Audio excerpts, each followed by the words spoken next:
ನಮ್ಮ ಕರ್ನಾಟಕ ಸುದ್ದಿಗೆ ಸ್ವಾಗತ. ನಾನು ಸವಿತಾ ದೊಡ್ಡೆಯ. ಮಂಗಳೂರು ಹಿಂದೂ ಕಾರ್ಯಕರ್ತ ಸುಹಾಸ್ ಹತ್ಯೆ ಖಂಡಿಸಿ ತುಮಕೂರಿನ ಟೌನ್ ಹಾಲ್ ವೃತ್ತದಲ್ಲಿ ಸಿಎಂ ಭಾವಚಿತ್ರವನ್ನು ಸುಟ್ಟು ಬಿಜೆಪಿಯಿಂದ ಪ್ರತಿಭಟನೆ ನಡೆಸಲಾಯಿತು.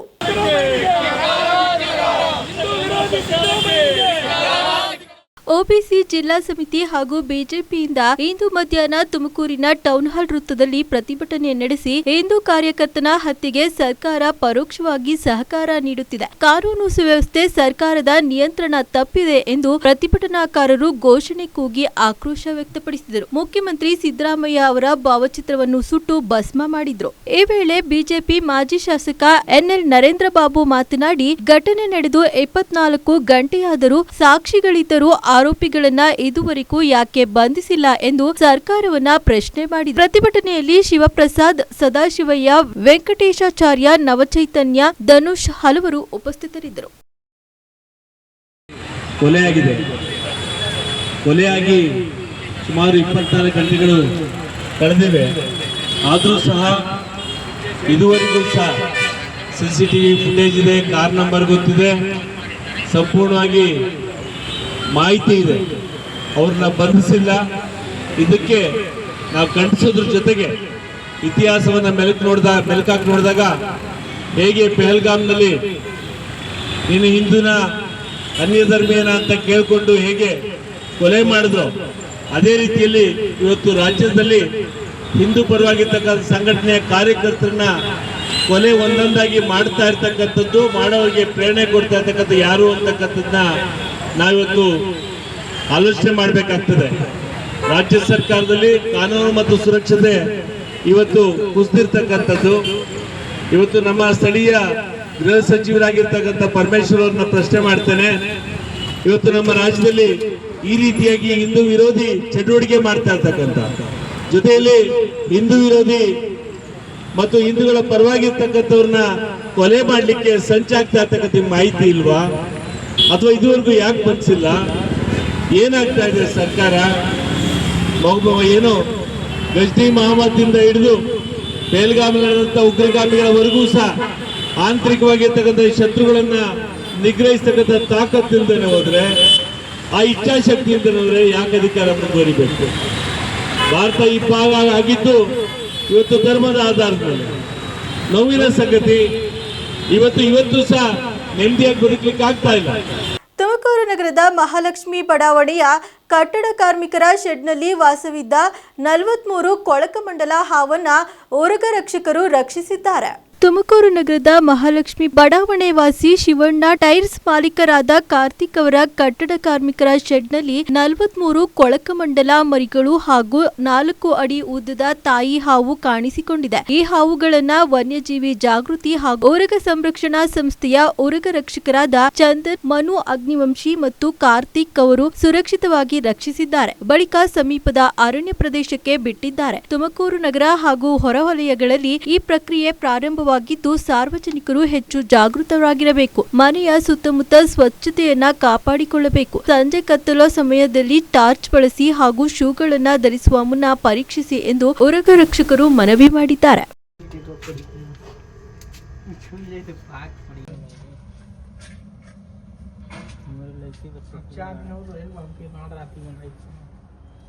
ಪ್ರತಿ ಶುಕ್ರವಾರ ಚಿಕ್ಕನಾಯಕನಹಳ್ಳಿ ತಾಲೂಕಿನಲ್ಲಿ ಎಲ್ಲ ಅಧಿಕಾರಿಗಳು ಹೋಬಳಿವಾರು ಪಂಚಾಯಿತಿಗೆ ಭೇಟಿ ನೀಡಿ ಸ್ಥಳದಲ್ಲಿಯೇ ಅರ್ಜಿ ತೆಗೆದುಕೊಂಡು ಸಮಸ್ಯೆಯನ್ನ ಪರಿಹರಿಸುವ ಕಾರ್ಯವೇ ಮನೆ ಬಾಗಿಲಿಗೆ ಮನೆ ಮಗ ಎಂದು ಶಾಸಕ ಸುರೇಶ್ ಬಾಬು ತಿಳಿಸಿದ್ದಾರೆ.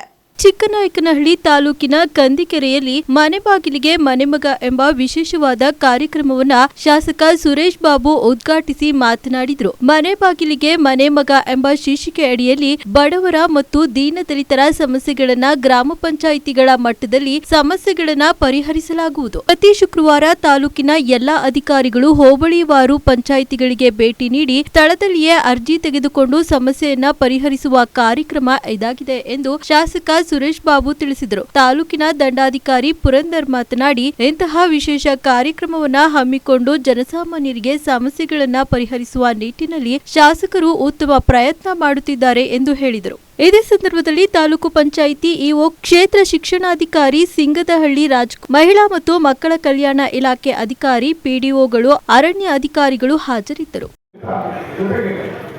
ಈ ಸಲ ನೀವೆಲ್ಲ ಕಳಿಸಿದ ತಕ್ಷಣ ಮೊದಲೇ ಕರೆದಿದ್ದು ನಾವು ಫಸ್ಟ್ ಮೀಟಿಂಗ್ ಅಂದ್ರೆ ಎಲ್ಲ ಶಿಕ್ಷಕರು ಕರೆದು ಏನೇನು ನಿಮಗೆ ಸವಲತ್ತು ಬೇಕು ಅಂತ ಕೇಳಿದ್ರೆ ಈ ಜೊತೆಲಿ ಎಲ್ಲ ಶಿಕ್ಷಕರನ್ನ ಕರೆದು ಶ್ರೀಲಕ್ಷ್ಮಿ ಅವರು ಕೇಳಿದಾಗ ಈ ಶಾಲೆಯ ಇಲ್ಲಿ ಇದು ಕೊಠಡಿ ಬೇಕು, ಶೌಚಾಲಯ ಬೇಕು, ಮತ್ತೆ ಇದು ಏನು ಅಡಿಗೆ ಕೋಣೆ ಎಲ್ಲರನ್ನು ಕಾಂಪೌಂಡ್ ಕೇಳಿದಾಗ ಎಲ್ಲ ಶಾಲೆಗಳು ಕೊಟ್ಟಾಗ ಸುಮಾರು 53 ಕೋಟಿ ರೂಪಾಯಿ ಅಂದ್ರೆ ಈಗ ಮೈಲಿನಲ್ಲಿ ಮಂಜೂರು ಮಾಡಿಸ್ಕೊಟ್ಟಿದ್ದಾರೆ. ಖಂಡಿತ ಅವು ಕೂಡ ಎಲ್ಲ ಶಾಲೆಗಳು ಕೂಡ ಈಗ ಅಭಿವೃದ್ಧಿ ಹೊಂದಬಹುದು ಕೂಡ ಈ ಸಂದರ್ಭದಲ್ಲಿ ಹೇಳ್ತಾ, ಇವತ್ತು ಮನೆಗಳು ಅಷ್ಟೇ, ಮೊದಲು ನಮಗೆ ಮೈನಿಂಗ್ ಮನೆಗಳಲ್ಲಿ ಕಡಿಮೆ ಹಣ ಕೊಡ್ತೀವಿ, ಬೇಡ ಅಂತ ಅರ್ಥ ಮಾಡಿ ಸುಮಾರು 7 ಲಕ್ಷ ರೂಪಾಯಿ ಒಂದು ಮನೆಗೆ ಕೊಡೋದಕ್ಕೂ ಕೂಡ ನಾವು ಮುಂದಾಗ್ತಾ ಇದ್ದೀವಿ. ಈಗಾಗಲೇ 10 ಪಂಚಾಯತ್ಗಳನ್ನ ಆಯ್ಕೆ ಮಾಡ್ಕೊಂಡಿದ್ದೀವಿ. ಅದರಲ್ಲಿ ಈಗ ಶೀಘ್ರದಲ್ಲೇ ಈ ಪಿಡಿಒಗಳನ್ನ ಆಯ್ಕೆ ಮಾಡ್ಕೊಳ್ಳುವಂಥದ್ದು ಗ್ರಾಮ ಸಭೆಗಳನ್ನು ಇಟ್ಟು ಅಂತಕ್ಕಂಥದ್ದನ್ನ ತೀರ್ಮಾನ ಮಾಡಿದ್ದೇವೆ. ಅವರು ಫಲಾನುಭವಿಗಳನ್ನ ಆಯ್ಕೆ ಮಾಡಿಕೊಟ್ರೆ ಖಂಡಿತ ಇವತ್ತು ನಾವು ಒಳ್ಳೆ ರೀತಿಯಲ್ಲಿ ಈಗ ಕೆಲಸ ಕಾರ್ಯ ಮಾಡಲಿಕ್ಕೆ ಇನ್ನೂ ಹಲವಾರು ವಿಧಾನದಲ್ಲಿ ನಮ್ಮ ಏನು ಪಶುಸಂಗೋಪನಾ ಇಲಾಖೆಯಲ್ಲಿ ಎಲ್ಲ ಭಾಗದಲ್ಲೂ ಕೂಡ ಅವರು ಒಂದು ಎಲ್ಲ ಪಶುಗಳಿಗೆ ಎಲ್ಲ ರೀತಿಯ ಒಂದು ಏನು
ಅನೇಕ ಸಮಸ್ಯೆಗಳನ್ನು ಬಗೆಹರಿಸಿದ್ದಾರೆ.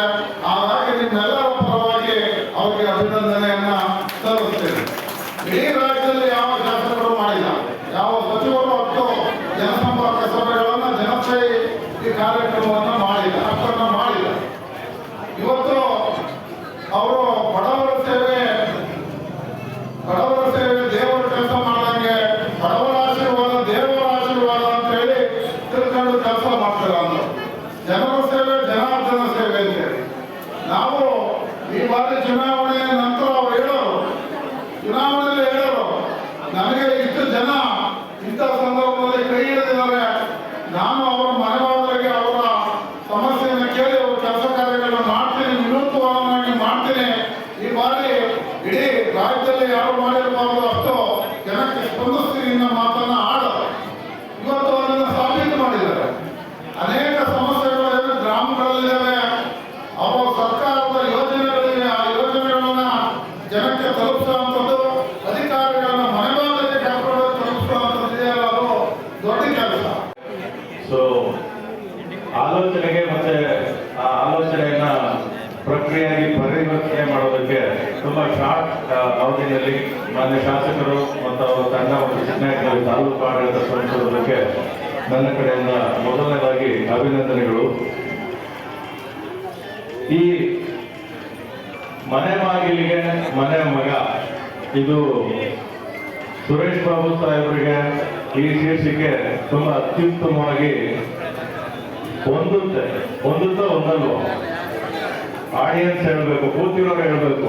ಈ ಶೀರ್ಷಿಕೆ ಸುರೇಶ್ ಬಾಬು ಸಾಹೇಬ ಹೆಚ್ಚು ಯಶಸ್ವಿಯಾಗಲಿ ಅಂತ ಆಶಿಸ್ತಾ ಎರಡೇ ಮಾತುಗಳು ನನ್ನ ಕಡೆಯಿಂದ ಕಾರ್ಯಕ್ರಮದ ಕುರಿತಾಗಿ ನಾನು ಮಾತು ಮುಗಿಸ್ತೇನೆ.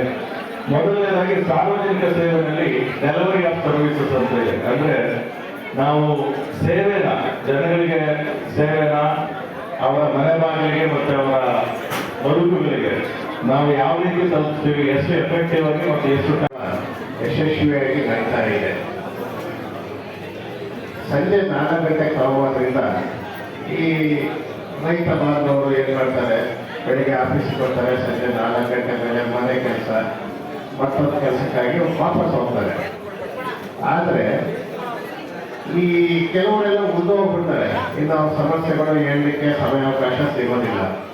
ಹಾಗಾಗಿ ಮಾನ್ಯ ಶಾಸಕರು ಒಂದು ವಿನೂತನವಾದಂತಹ ಕಾರ್ಯಕ್ರಮಕ್ಕೆ ಯಾಕೆ ಚಾಲನೆ ಮಾಡಬಾರ್ದು ಅಂತ ಹೇಳಿ ಎಲ್ಲ ತಾಲೂಕು ಮಟ್ಟದ ಅಧಿಕಾರಿಗಳು ಒಂದು ಸಭೆ ಮಾಡಿ ಆಗ ಒಂದು ಆಲೋಚನೆ ಮಾಡಿದ್ದು, ನಾವೇ ಗ್ರಾಮದ ಜನರ ಮನೆ ಬಾಗಿಲಿಗೆ ಹೋದರೆ ಅಟ್ಲೀಸ್ಟ್ ಅವರಿಗೆ ನಾವು ಹತ್ರ ಆಗೋಕ್ಕೆ ಆಗುತ್ತೆ, ಅವ್ರ ಸಮಸ್ಯೆಗಳು ಏನನ್ನೋದಾದ್ರೂ ಗೊತ್ತಾಗುತ್ತೆ.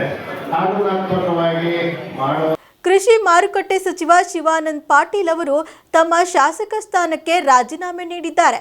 ವಿಧಾನಸೌಧದಲ್ಲಿ ಇಂದು ಸ್ಪೀಕರ್ ಯುಟಿ ಖಾದರ್ ಅವರನ್ನ ಭೇಟಿ ಮಾಡಿ ರಾಜೀನಾಮೆ ಸಲ್ಲಿಸಿದ್ದಾರೆ.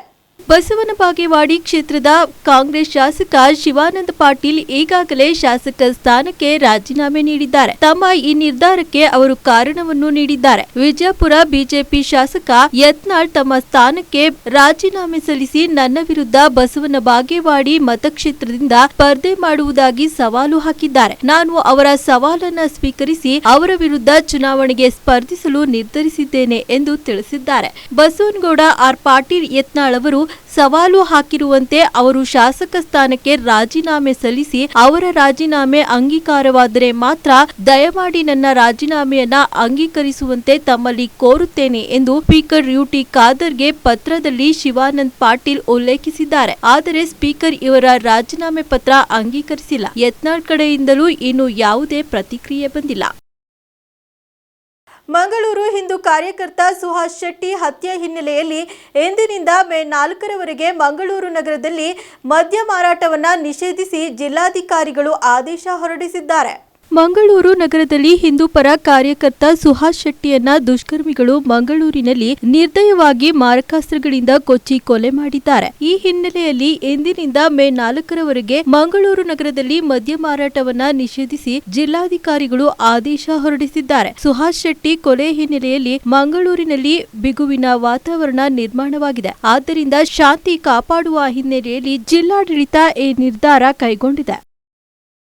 ಚಾಮರಾಜನಗರ ಮತ್ತು ರಾಯಚೂರು ಜಿಲ್ಲಾಡಳಿತಕ್ಕೆ ಬಾಂಬ್ ಬೆದರಿಕೆ ಸಂದೇಶ ಬಂದಿದ್ದು ಆತಂಕವನ್ನ ಉಂಟು ಮಾಡಿದೆ. ಚಾಮರಾಜನಗರ ಜಿಲ್ಲಾಡಳಿತ ಭವನವನ್ನ ಸ್ಫೋಟಿಸುವುದಾಗಿ ಇಂದು ಮುಂಜಾನೆ 2:40 ಸುಮಾರಿಗೆ ಇಮೇಲ್ ಸಂದೇಶ ಬಂದಿದೆ.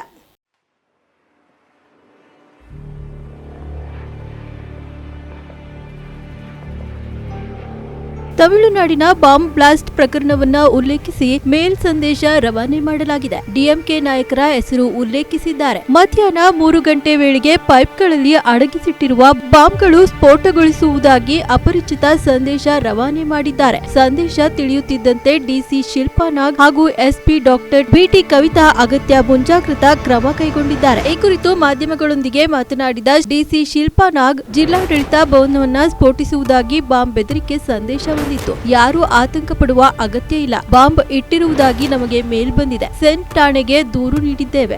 ರಾಜ್ಯ ಮಟ್ಟದ ಅಧಿಕಾರಿಗಳ ಗಮನಕ್ಕೆ ತರಲಾಗಿದೆ. ಮುಂಜಾಗ್ರತಾ ಕ್ರಮವಾಗಿ ಎಲ್ಲಾ ನೌಕರರನ್ನ ಹೊರಗೆ ಕಳಿಸಿದ್ದೇವೆ. ಜಿಲ್ಲಾಡಳಿತ ಭವನದಲ್ಲಿ ತಪಾಸಣೆ ನಡೆಸಲಾಗುತ್ತಿದೆ ಎಂದು ತಿಳಿಸಿದರು.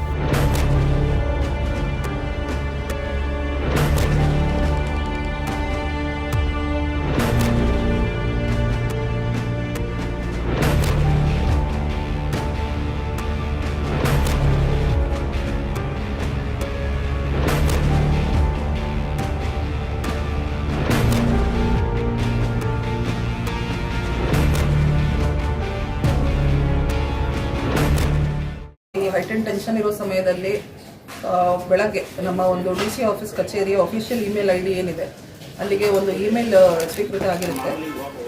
ಈ ರೀತಿ DC ಆಫೀಸ್ ಕಾಂಪ್ಲೆಕ್ಸ್ ಚಾಮರಾಜನಗರದಲ್ಲಿ ಒಂದು ಬಾಂಬ್ನ ನಾವು ಪ್ಲಾಂಟ್ ಮಾಡಿದ್ವಿ. 3 ಗಂಟೆಗೆ ಅದು ಇದಾಗುತ್ತೆ, ಎಕ್ಸ್ಪ್ಲೋಡ್ ಆಗುತ್ತೆ. ಸೊ ಅದರಿಂದ ಎಚ್ಚರಿಕೆ ಅಂತ ಒಂದು ಹಾಕಿದ್ದಾರೆ. ಸೊ ಅದು ಯಾವ ಮೂಲದಿಂದ ಬಂತು, ಯಾರಿಂದ ಬಂತು ಅಂತ ನಾವು ಇಮಿಡಿಯೇಟ್ಲಿ ಎಸ್ ಎನ್ ಪೊಲೀಸ್ ಸ್ಟೇಷನ್ಗೆ SP ಅವ್ರ ಹತ್ರ ಮಾತಾಡಿಕೊಂಡು DIG ಸರ್ಗೆ ಆಫೀಸರ್ ಗಮನಕ್ಕೆ ಕಂಪ್ಲೇಂಟ್ ಕೂಡ ಕೊಟ್ಟಿದ್ದೀವಿ. ಅವರು ಕಾರ್ಯಪ್ರವೃತ್ತರಾಗಿ ಇವಾಗಲೇ ಟ್ರ್ಯಾಕ್ ಮಾಡ್ತಾ ಇದ್ದಾರೆ. ಆದರೂ ಕೂಡ ಈ ಥರ ಥ್ರೆಟ್ ಬಂದಾಗ ಅದು ಫ್ರ್ಯಾಂಕ್ ಇರ್ಬೋದು, ನಿಜ ಇರ್ಬೋದು, ಸುಳ್ಳು ಇರ್ಬೋದು. ಇಷ್ಟೊಂದು ಸಾರ್ವಜನಿಕರು, ಮಾಧ್ಯಮದವರು, ಜೊತೆಗೆ ನಮ್ಮ ಎಂಪ್ಲಾಯೀಸ್ ಎಲ್ಲರೂ ಆಫೀಸ್ ಬಿಲ್ಡಿಂಗ್ನಲ್ಲಿ ಇರೋದ್ರಿಂದ as a precautionary measure as per security protocol evacuation ಮಾಡಿದ್ದೀವಿ. ಇವ್ಯಾಕ್ಯುಯೇಷನ್ ಮಾಡಿ ಬಾಂಬ್ ಸ್ಕ್ವಾಡ್ ಬಂದು ಬಾಂಬ್ ಸ್ಕ್ವಾಡ್ ಬಂದು ಈಗ ಎಲ್ಲ ಚೆಕ್ ಮಾಡ್ತಾ ಇದ್ದಾರೆ. Not just office building, entire building ಮತ್ತು ಪ್ರಿಮೈಸಸ್ ಕೂಡ ಇವ್ಯಾಕ್ಯುಯೇಷನ್ ಮಾಡಿ ಚೆಕ್ ಮಾಡಿಸ್ತಾ ಇದ್ದೀವಿ. ಸೊ ಯಾರೇ ಯಾವುದೇ ರೀತಿ ಆತಂಕ ಪಡುವಂಥ ಅವಶ್ಯಕತೆ ಇಲ್ಲ. ಏನೇನು ಸ್ಟೆಪ್ಸ್ ತೊಗೋಬೇಕು ಜಿಲ್ಲಾಡಳಿತ ಅದನ್ನು ತಗೊಳ್ತಾ ಇದೆ. ಎಲ್ಲ ಹಂತಕ್ಕೆ ಕೂಡ ಗಮನಕ್ಕೆ ತಗೊಂಡು ಬಂದಿದ್ದೀವಿ. ಅಡಿಷ್ನಲ್ ಆಗಿ ಏನಾದರೂ ಡೈರೆಕ್ಷನ್ಸ್ ಬೇಕಂದ್ರೆ ಕೂಡ ಸ್ಟೇಟ್ನಿಂದ ಕೂಡ ಕೊಡ್ತಾರೆ. So as a precautionary measure ಮಾಡಿದ್ದೀವಿ. ಸೊ ಸಾರ್ವಜನಿಕರು ಕೂಡ ಆತಂಕ ಪಡುವಂತ. ಬಿಜೆಪಿಯವರು ಸದಾಕಾಲ ಸಾವಿನಲ್ಲಿ ರಾಜಕಾರಣ ಮಾಡುತ್ತಾರೆ ಎಂದು ಸಿಎಂ ಸಿದ್ದರಾಮಯ್ಯ ಅವರು ಬಿಜೆಪಿ ವಿರುದ್ಧ ಕಿಡಿಕಾರಿದ್ದಾರೆ. ಸುಹಾಸ್ ಶೆಟ್ಟಿ ಹತ್ಯೆಗೆ ಸಂಬಂಧಪಟ್ಟಂತೆ ಮಂಗಳೂರಿಗೆ ಹೋಗಿ ಕಾನೂನು ಸುವ್ಯವಸ್ಥೆ ಅಗತ್ಯ ಕ್ರಮ ಕೈಗೊಳ್ಳುವಂತೆ ನಿನ್ನೆಯೇ ಎಡಿಜಿಪಿಗೆ ಸೂಚಿಸಿದ್ದೇನೆ. ಈ ಹೀನ ಕೃತ್ಯ ಎಸಗಿದ ಅಪರಾಧಿಗಳ ಹೆಡೆಮುರಿ ಕಟ್ಟುವುದು ನಿಶ್ಚಿತ. ಬಿಜೆಪಿಯವರು ಸದಾಕಾಲ ಸಾವಿನಲ್ಲಿ ರಾಜಕಾರಣ ಮಾಡುತ್ತಾರೆ. ಇಂದು ಅವರು ಮಂಗಳೂರಿಗೆ ಹೊರಟಿದ್ದಾರೆ ಎಂದು ಅವರು ಹೇಳಿದ್ದಾರೆ. ಬಿಜೆಪಿಯವರು ಯಾವಾಗಲೂ ಇಂಥ ಇನ್ಸಿಡೆಂಟ್ಗಳನ್ನೇ ಹುಡುಕ್ತಾ ಇರ್ತಾರೆ ರಾಜಕೀಯ ಮಾಡ್ಲಿಕ್ಕೆ. ಹಾಗಾದ್ರೆ ಈಗ ಒಂದು 15 ದಿನಗಳ ಒಂದು ವಾರದಿಂದ ವಲ್ಗಾಮ್ನಲ್ಲಿ ನಡೀತಲ್ಲ, ಅದಕ್ಕೆ ಏನ್ ಹೇಳ್ತಾರೆ, ಪ್ರಧಾನಮಂತ್ರಿ ಹೋಗಿದಾರ. 26 ಜನ ಸತ್ತೋದ್ರು.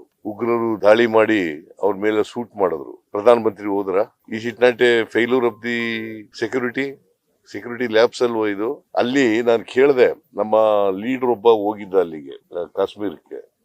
ಅವ್ನು ಕೇಳಿದಾಗ ಒಬ್ಬ ಪೊಲೀಸ್ನವನಿಲ್ಲ, ಒಬ್ಬ ಸೆಕ್ಯೂರಿಟಿಯವನಿಲ್ಲ, ಯಾರು ಇಲ್ಲ ಅಂತಂದ್ರೆ ಏನರ್ಥ?